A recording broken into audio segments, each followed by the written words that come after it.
यह एक गरीब किसान की कहानी है जो एक गांव में अपनी पत्नी के साथ रहता था। उनके पास एक छोटी सी जमीन थी जहां वे सब्जियों की खेती करते थे और उन सब्जियों को बाजार में बेच देते थे। गांव में एक सरोवर के पास एक मंदिर बना हुआ था।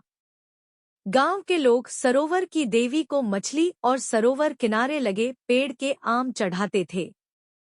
इसलिए सभी को अपने स्वार्थ के लिए पेड़ और झील का उपयोग करने की मनाही थी। एक दिन किसान मंदिर को पार कर रहा था और उसने देखा कि पेड़ से बहुत सारे रसीले आम लटके हुए हैं।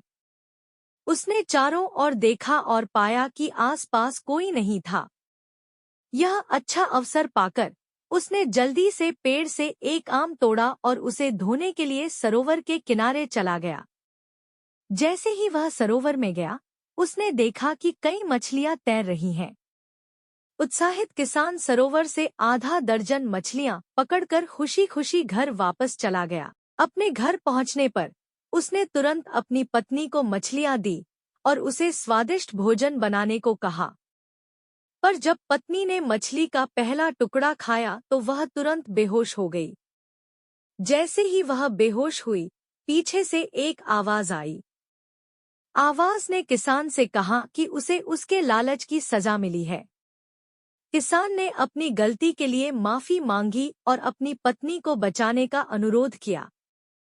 आवाज ने किसान को आदेश दिया कि मछली बनाने के लिए इस्तेमाल होने वाले सभी बर्तन उसी सरोवर में फेंक दे। उसने वैसे ही किया और इस तरह उसकी पत्नी फिर से उठ खड़ी हुई। यह कहानी हमें कभी भी चोरी न करने और हमेशा नेक रास्ते पर चलने की सीख देती है।